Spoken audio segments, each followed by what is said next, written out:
Okay, this is our second try. Welcome back to Doormat Mom. My name is Doormat Mom. And this is our podcast, and we are talking about today estrangement, as we always do, parent-child estrangement, and how it's really wrecking families. And I have a guest on today named Tania the Herbalist and Coach. She brings an interesting perspective to parent-child estrangement, and that's why I plan to have her on. A number of her videos have crossed my Facebook group page, and when I looked at them, I said, "Wow, this is someone that's really special. That's got something unique that she's saying." So I'm going to share one of those videos and introduce her, and we're going to talk about that video and expand beyond it as well. Help you learn a little bit about her background, what she's doing, and how she's helping this cause. So I'm going to switch over to being able to share this this podcast image, and let's go over here because I want to do it a little bit bigger. And let me get you to see her video.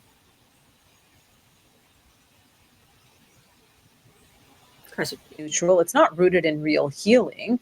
It's teaching people that boundaries means cutting people off, and what's triggering means you avoid it. And it's actually an extension of the same system that took over herbal medicine. Just like the medical system was hijacked by Rockefeller and the globalists, right? Turning natural medicine into pills and protocols. Therapy was the same thing, different field. They brought in the licensing, the compliance, the ethical frameworks that sound helpful on the surface, but really is just fillers, because they didn't want to teach you how to think for yourself or feel the full truth of pain. And the goal was to create dependency, to hand you a diagnosis. And instead of showing you how to integrate your pain and rebuild your identity, now those same institutions that told us that herbs were woo-woo are the ones that are telling us that triggers mean avoiding it, not exploring, that mental health is so fragile, and that anything that stirs you up is toxic. And if you don't believe me, every person that cut off their parent and defends cutting them off, and their parents are still alive. And I mean, I've received thousands of messages and comments from those who regret when their parents passed away. And I mean, real deep regret that hurts their mental health far worse than the trigger. And that's not healing. That's not strength. That's fake peace being sold as emotional intelligence. And we're being taught to overlabel, underlead ourselves. And that's how we break a generation. Because if you can convince people that their healing lies in isolation and avoidance, you can dismantle families completely, and they won't even notice it, which is happening right now. They think that they're doing the right thing when really they're just following the same script that's been handed to them, but make it sound like healing. And I'm not against therapy, but modern day therapy industry that's teaching avoidance and distance and that continuous victim mentality is not healthy. Modern therapy. So isn't that interesting? That's why I loved seeing her videos, because they bring something new to the table. And so like you were saying, modern day therapy has definitely been a target in estrangement for contributing to that family estrangement overall, and what therapists are mentoring in our society. Not all therapists, okay? Let's get that out there. There are some really good therapists out there, and then there are many really bad therapists that are contributing to the problem. So what she does is she correlates, medicine and education, natural medicine and education and whatnot. She correlates how that has been under attack, and when that began, to now how it's impacted and how it relates to what's happening in the therapeutic setting. So let's talk to her. Her name is, again, Tania the Herbalist and Coach, and I'm going to bring her on now, and we're going to have a nice chat. Firstly, Tania, apologize. Hello. All these technical difficulties this morning. It's been crazy. So let me, forgive me for that. But it's great to have you on. And I know you weren't prepared for the video that I was going to show, but I think you could probably pinch hit it and explain a little bit about yourself and that video and why you did that video. So go ahead. You have the floor. Tell us who you are. Yeah, so thanks. I'm Tania Kazal. Yeah, many people know me as Tania the Herbalist. And I actually first became an herbalist. I didn't even know herbalism was a thing. I became an herbalist because my mother was on her deathbed, which is funny how it all correlates, but she was on her deathbed from too many pharmaceuticals.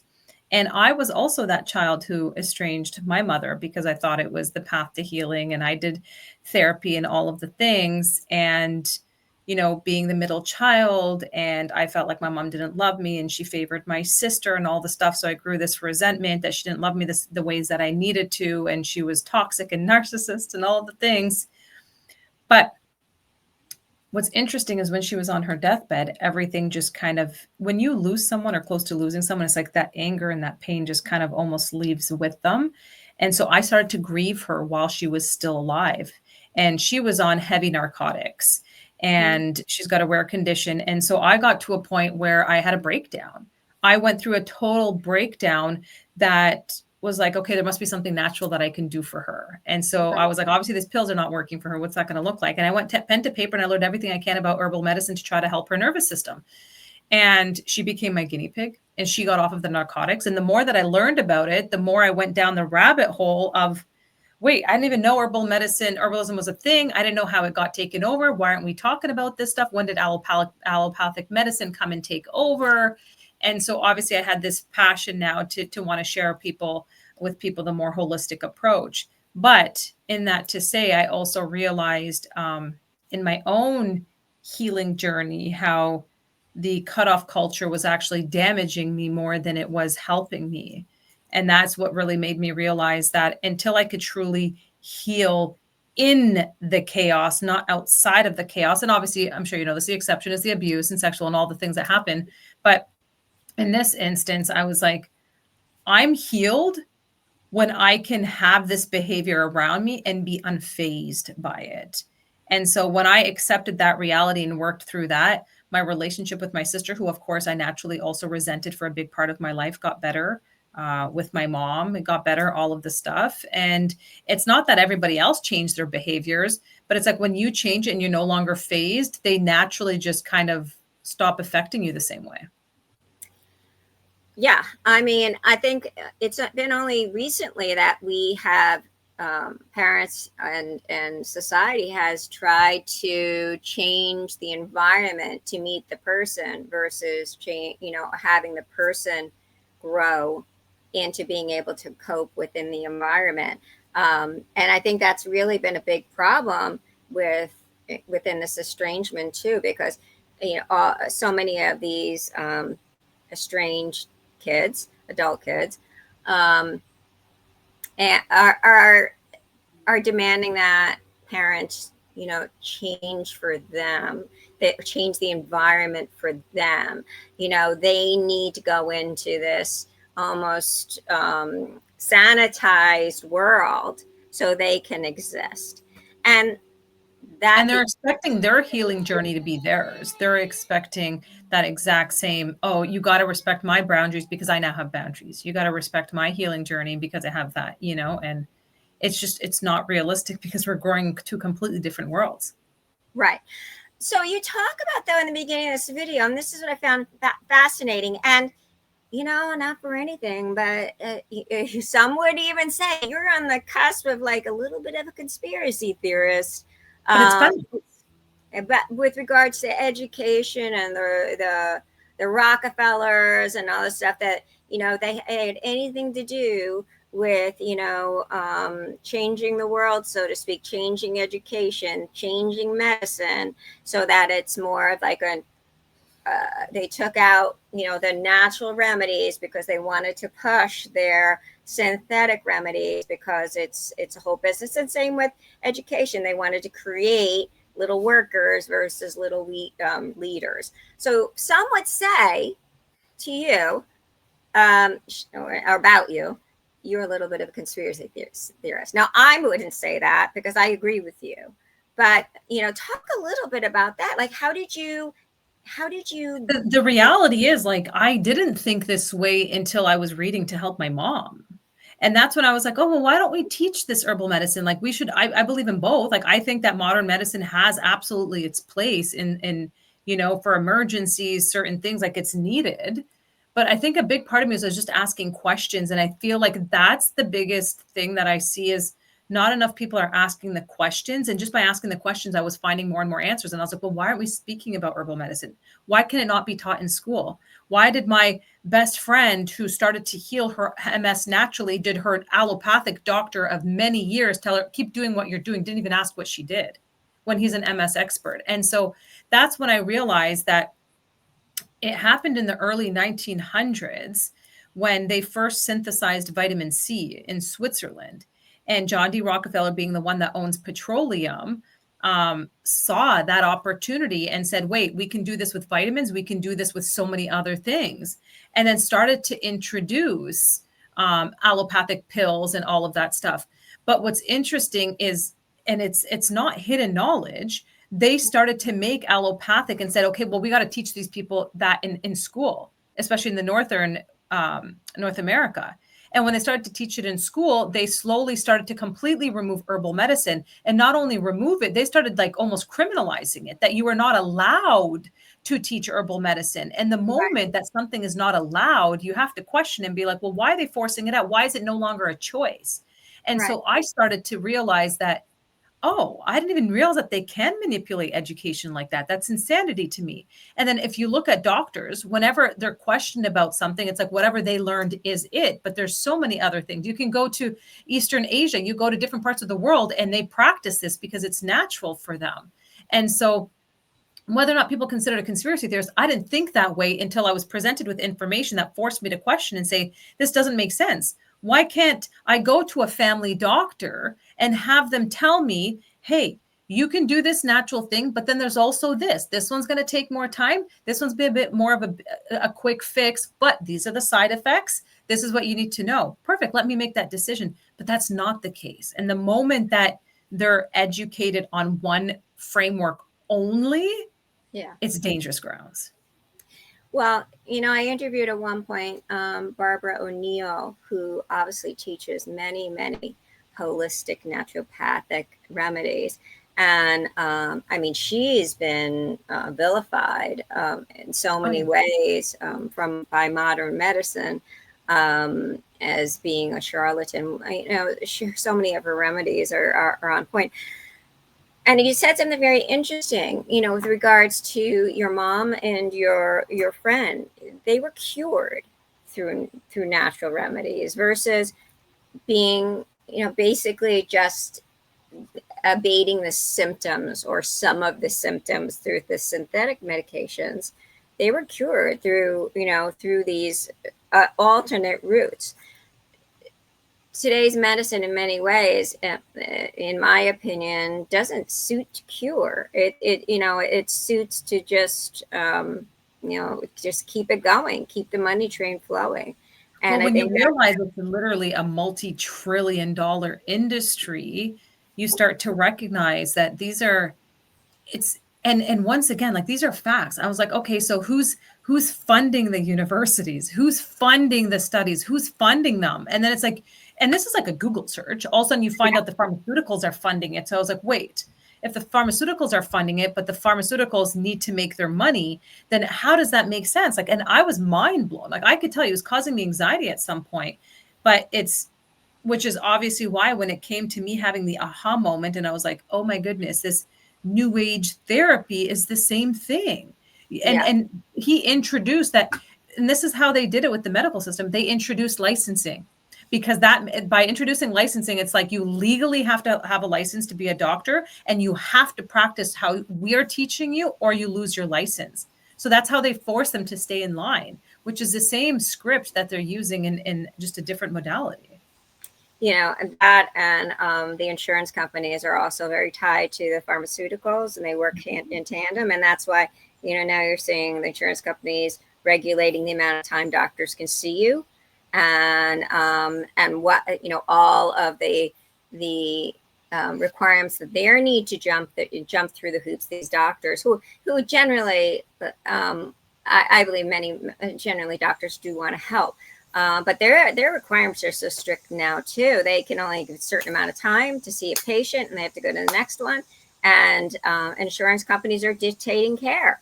So and they're wrapped into the pharmaceuticals. And then we're going to take it over now to mental health, right? Because we're seeing such a huge decline in mental health with each new It's generation. not, it hasn't gotten better. That's what's insane, right? Especially with this cutoff culture, they've made it like it's for your mental health, yet it's declined significantly. Where like 1 in 8 people in the US suffer from mental illness. That's over 59 million people just in the US alone. Oh yeah. I mean, it's crazy the way in children. I mean, there's a new thing that just came out. A friend of mine who's an attorney put a warning out for it that their mental health is so bad. They're so easily, they're looking for avenues to help themselves and to relate and to that they are listening. These young kids are now cutting themselves at the instruction of AI chatbots. And that's the big warning now, that's to be careful and let that warning out there, because they're so influenced. Their mental health is so stressed. They are bullying more than ever before. You can see it through social media. They are on more medication than ever before. I mean, these kids, and they're in therapy more than ever before. And and therapy is not proving successful in look, and especially like a lot of the parents that put them in therapy thinking it was going to help them, not realizing that it was actually social media societal's influence. Like the girls, like the big reason why this is happening is because we have fake news with fake beauty and all of this stuff that's not even real. I don't know if you know this, but I was reading how Sephora had shared, I don't know if it was Sephora that shared it, but they shared numbers how their biggest clientele right now is between 8 and 12. Insanity. You've got 8 and 9-year-old girls who are spending more than women in their 20s, 30s, or 40s or above on $80 creams and unrealistic things. And it's starting them and capturing them at such a young age before they've ever hit puberty, before they even know themselves. Right. And that is destroying them at a young age. But oddly enough, and I talk about it, it started way before that. Anyone who's like 40, 45, or 50, these adult children, it started with us. They targeted us by bringing in Carl Rogers, who introduced the person-centered therapy. So it was like, it's about you, you know what's best. If you're feeling, say it must be true. And it was no longer about trying to fix yourself. It was about everything that you feel is validated. Yeah. You know what? That's terrible, because they're still children and they should have a childhood. And I mean, there's no childhood anymore. It's like all of a sudden they go from, basically getting out of diapers to being in Sephora. I mean, honestly, right? Doesn't that seem like parents have kids on TikTok like it's normal? That is the danger. A parent can't do it because it's cool and because everyone is doing it. You have to set those boundaries, or you're setting your child up for disaster. Yeah, I agree. But again, we're reaping the rewards right now, trying to be our kids' friends and not being their parents, which is what we have to be. And that's why the estranged parents are feeling it now, because their kids were taught that my parents are my friends. And if they're not, then we're in a disagreement and all the stuff. That tough love is not healthy for me. I got to keep my peace. I got to keep my distance. Right. 100%. And it's a problem, and it's not just, but the reality is it's not just a problem, for, let's say, conservative parents or liberal. It's a problem for everybody, because now it's become so, even if you were for that at some along the way, it's gotten so out of hand that now it's smacking you in the face too. It's hijacking so many families. And now it's like it's a train that's it's like a runaway train, And kids are, adult kids. And I say adult kids meaning they're adults, but they're also always kids, right? There are children. So if you want to go all adult, people always say, what are you saying, kids? No, we know they're not kids, but they're still someone's kid. So let's look at that way, okay? And so these adult kids are saying, look, this is the way, this is the right way, yours is the wrong way. And you either get on board and you switch around your lifestyle to meet my right way, or I just can't have you in my life because it doesn't feel good. And you're toxic, you're narcissistic, you're abusive, you're everything under the sun, but just being a parent, a normal parent. And that's been the big problem. Now you said something you said this and I loved it, so I want you to expand on it too. Trauma is the laziest way to live. Yeah. It trauma tells, using the word trauma so loosely is a way for you to avoid taking responsibility and just putting blame on everybody else. And it's such a lazy way of thinking. It's like, this happened to me, it's your fault. I don't have to look at myself in the mirror and say, it's for you to change this. What are you going to do to change it? People don't want work. People want comfort. People want what's easy and what's soft. And that's what's happening right now. You see it everywhere. You see from the work that they're doing, how they're showing up in their relationships or conversations, all of the stuff. And it's become lazy. Like, instead of just saying like, okay, what happened to me happened to me. What am I going to do now, without putting blame on everybody else? Because it's up to me what I do now. They don't want to do that. It feels better. They think that avoidance feels better, but it's, like I said, it's just lazy. I don't want to do anything. So I'm just going to cut off the person who had me feel this way and think that it's just going to disappear. Yes. And don't you think that goes along with just taking a pill to solve the problem?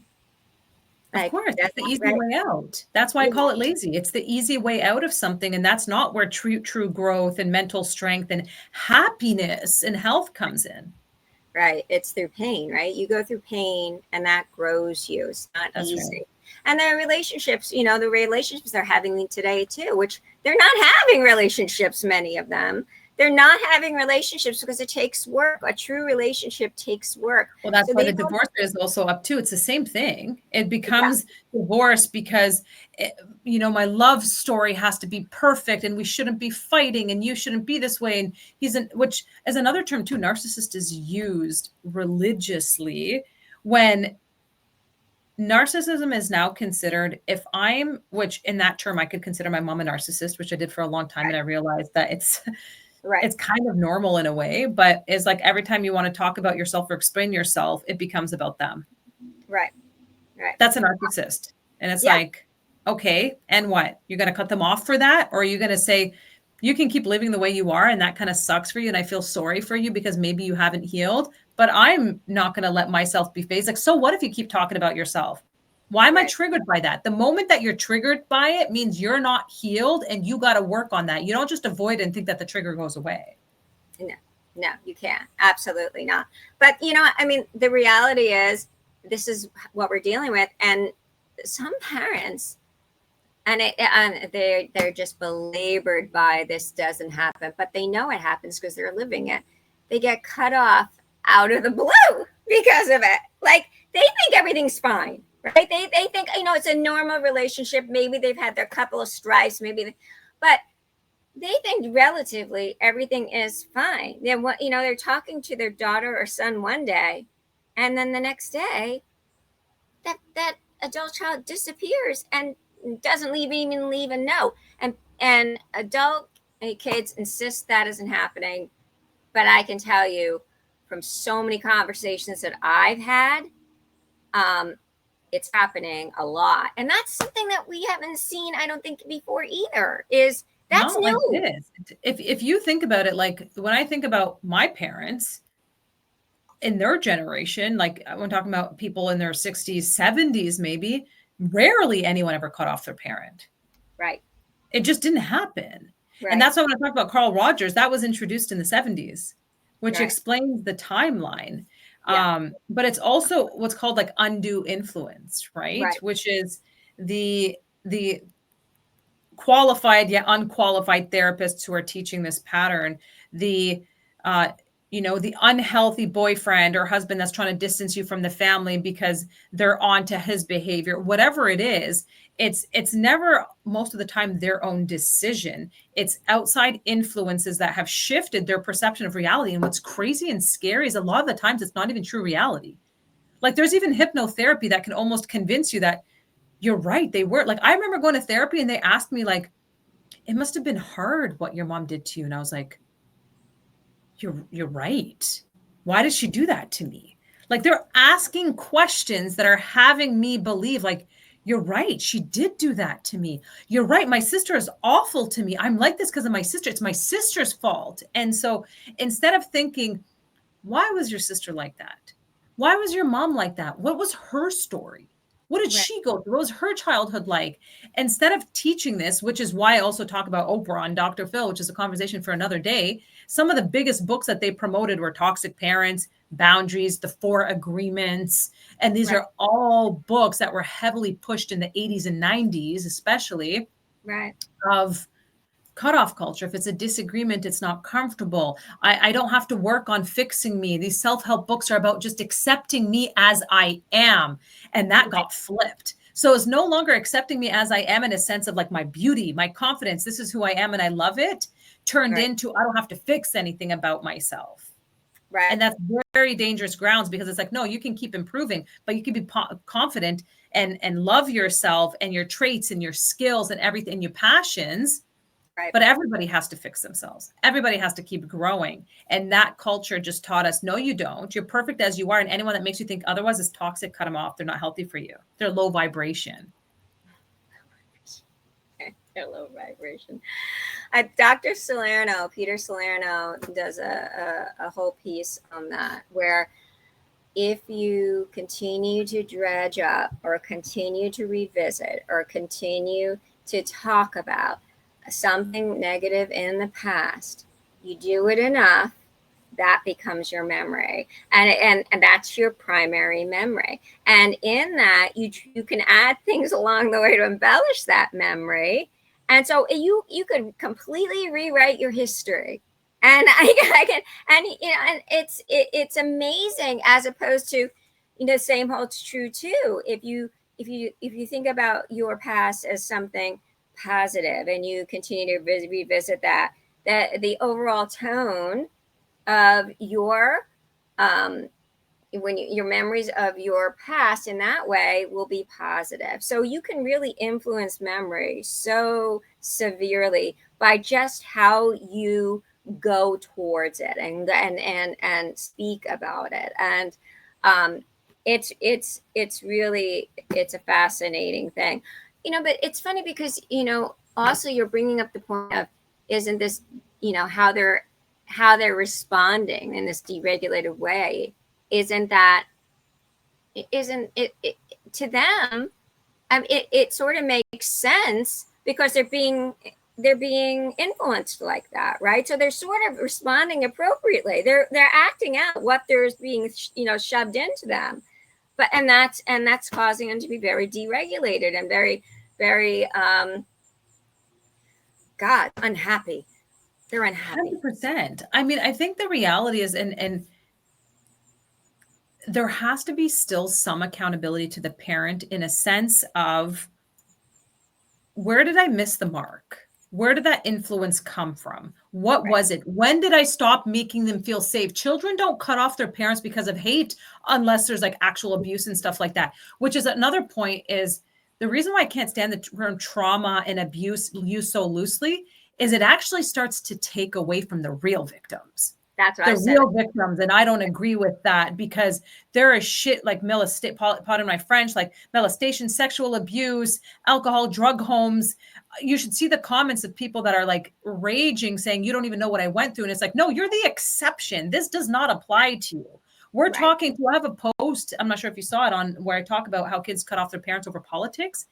The influx of comments of kids being like, my parents voted for Trump, so you better believe I cut them off because they're affecting my future and blah, blah, blah. This is the stuff that I'm talking about. I'm like, what? This is what we've turned into.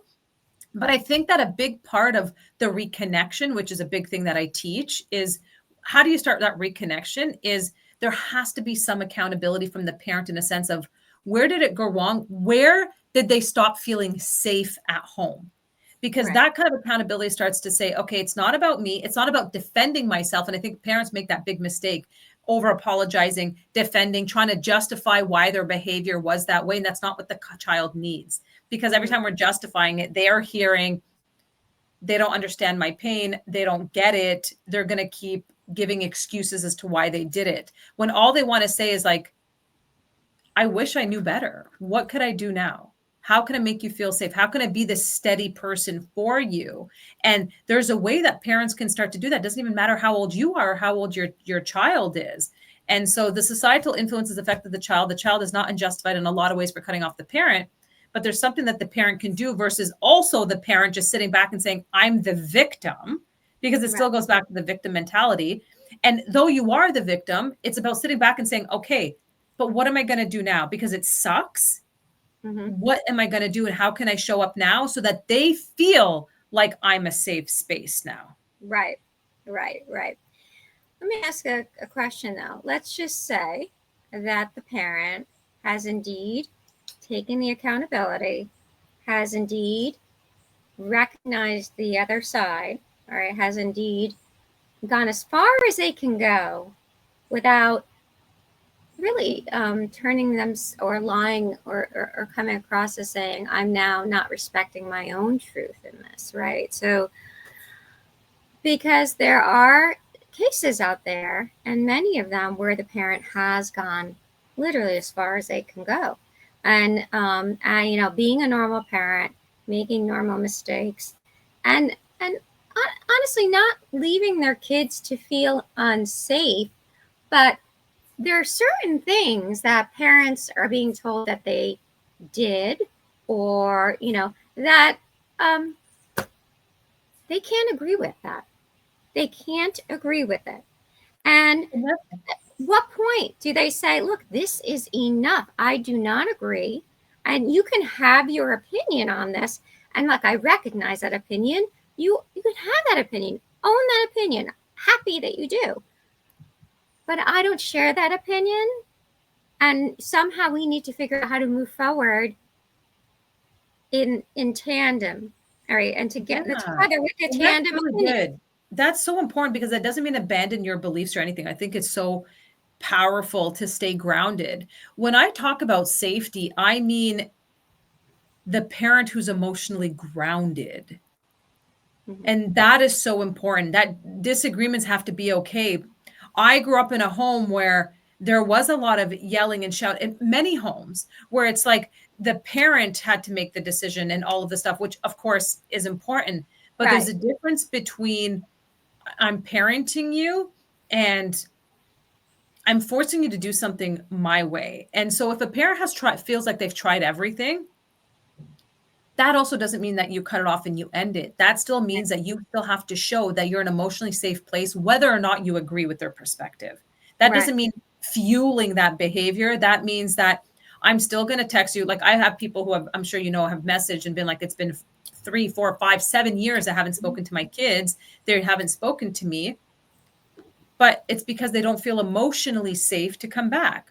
Whether it's justified or not, they don't feel emotionally safe. So I feel like it's the parent's duty to keep planting those seeds of emotional safety. And I have a whole strategy on how I teach this, but it's like, how do I show up every 3 to 4 weeks with simple words, very specific words, where it's like that consistency of planting the seeds. And that allows them to see, okay, they get it. They've been there. They're not pressuring me. They're not expecting from me. They're not trying to justify. They're not triggering me. I'm not worried about an argument.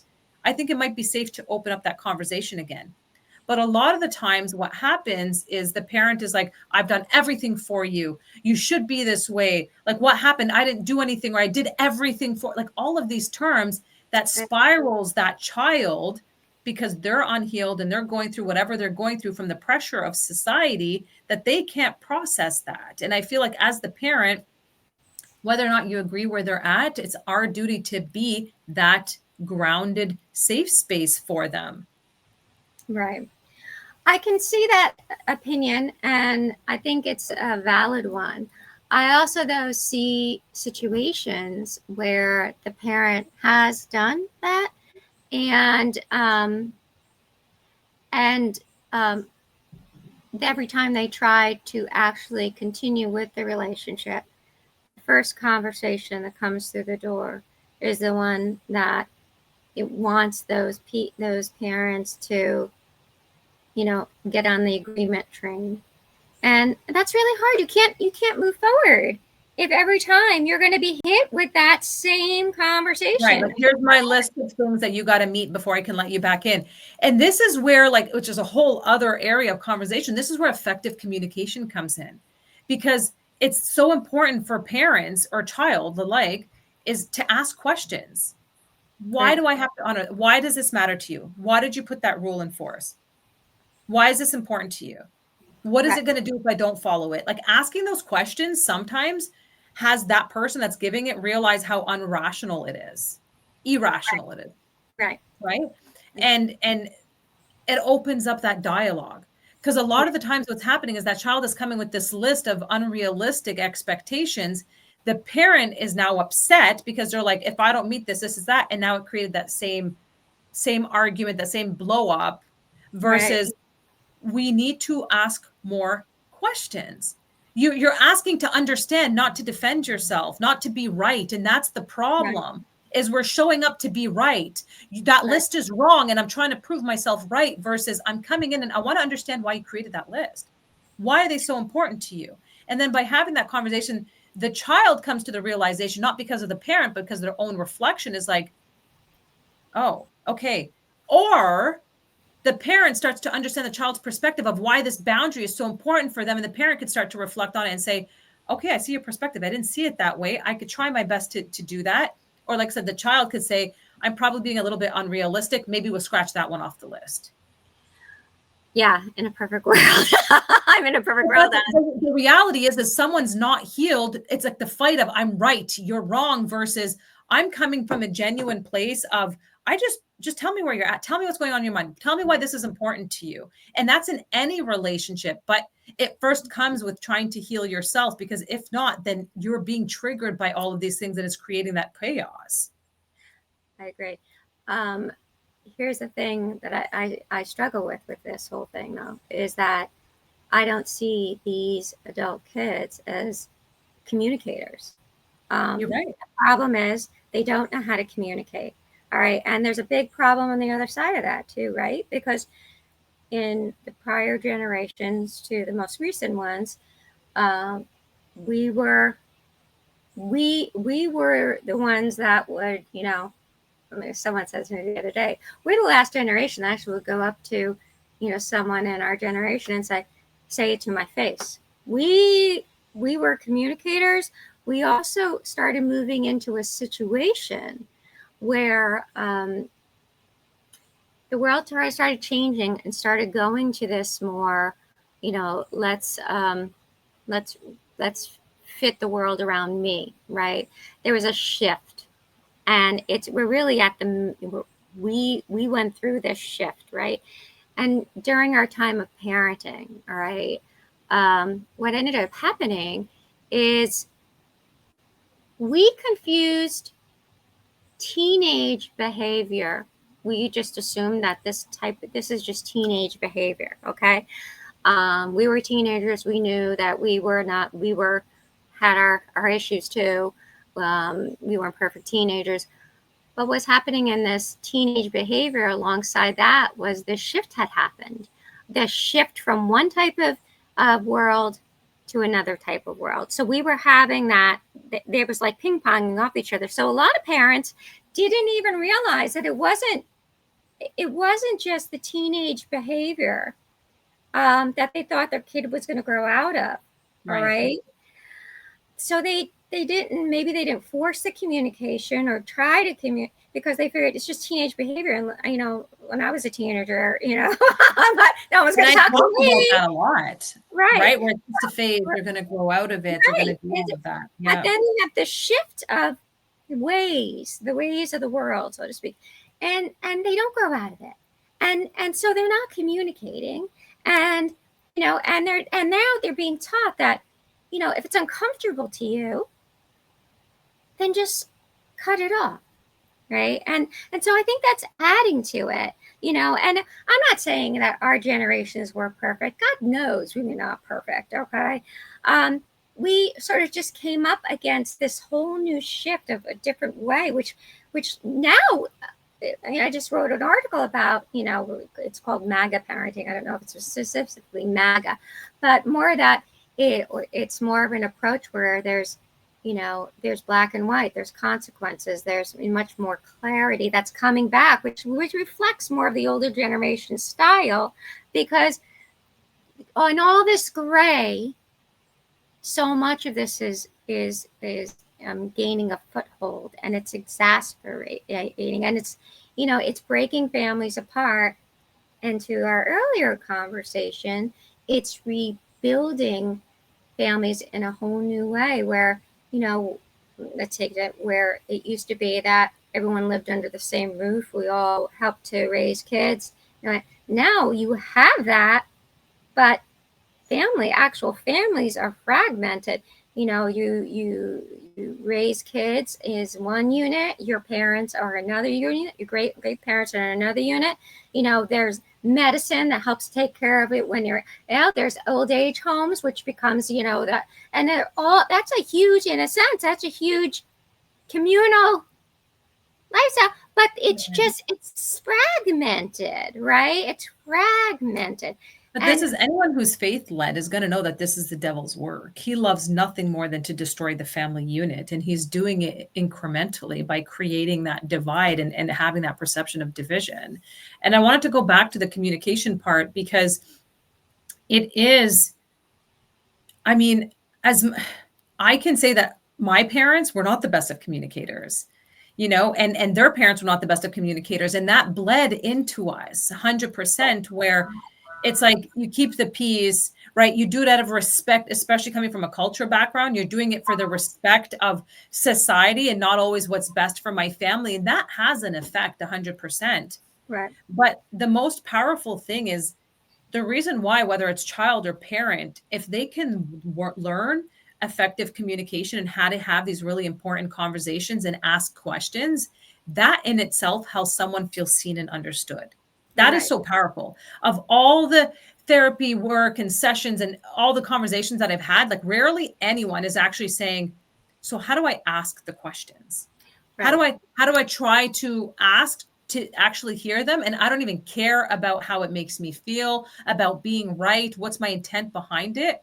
Because the moment someone actually approaches that, where they're defensive and it's been years, and they're saying, I want to hear you. Obviously, I went wrong somewhere. Tell me. And ask the questions and allow them to be like, she genuinely cares to just hear me and not defend, not over explain, not anything. It's like, then it stands out to them. Right. In a society that doesn't know how to question and confront certain conversations about them, that stands out to them. And they're like, wow, I've never had someone understand me. And that correlates to the reason why they disconnected in the first place, is because they felt like the outside world understood them more than their own home. 100%. I love that. That's 100% true. And I think you just said that beautifully. And I think we're in a world right now which has more tools to communicate and the least skills to communicate. And we send our kids to therapy to figure themselves out. We need to send them to school to learn to communicate. We need to teach our kids to communicate. And you're right. There's not, every household is different, and there's some high communicators, there's some low communicators. But ultimately, most issues can be solved with proper communication. I don't think that's being mentored today. I think that's a huge issue. I think that's probably by design. As you said, but I think that we really need to get back to teaching children from very little, how to communicate effectively and have those conversations, and realize that the hard conversations are some of the best conversations, because it challenges yourself to get through them as much as it helps to fix the issue. And that's in any relationship. Like, I can't tell you how many marriages I've saved by just saying, instead of reacting, ask them, like, you know, husband comes home and he's all miserable and you're like, oh my God, why are you bringing that energy into the house? You're always negative. I've been at home. I've been with the kids, all of this stuff, instead of saying, like, how was your day?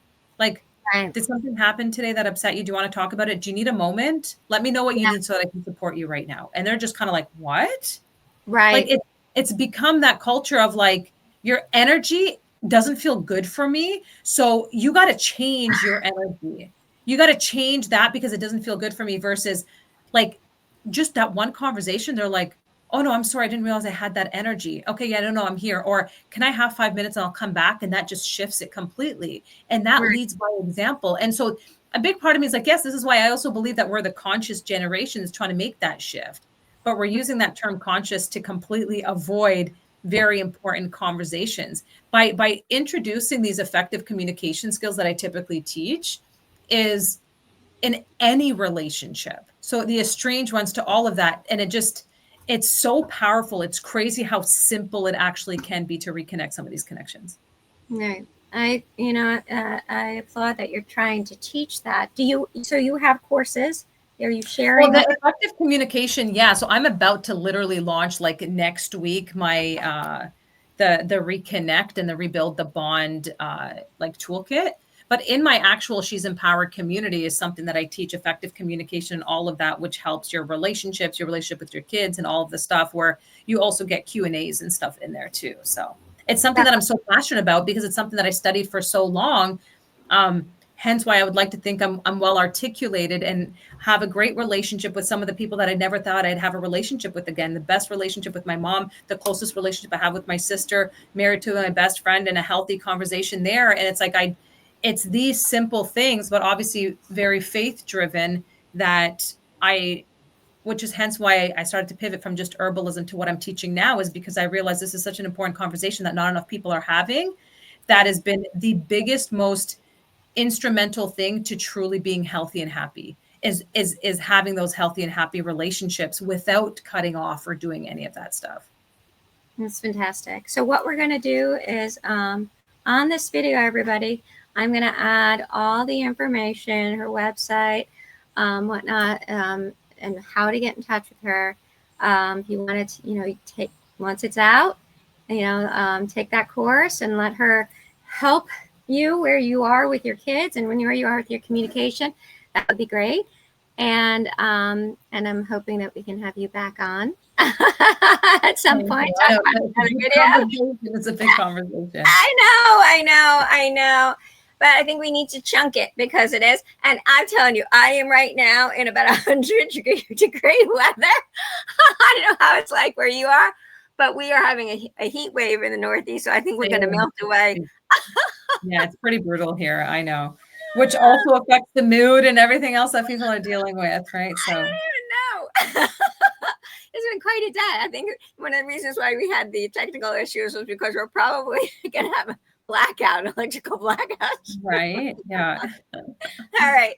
Anyway, Tania, it was a pleasure. Great. We're going to have you back on again. I appreciate it. Keep doing what you're doing, okay? Thank you. Thanks, Laura. All right. Take care. Bye-bye. All right. She's great. She got a lot to offer. So take her up on it, okay? Because she does communicate very well. She does put out some great videos. She is a very intelligent woman. And she's got a lot of great things to say. So I encourage you to get to know her work. In the meantime, I'm going to bring out my work. And we are going Doormat Mom No More. It's my recent book. Please read it. It's getting rave reviews. We're dealing with trolls on Amazon. So some of them look bad, but most of them are actually 5 stars.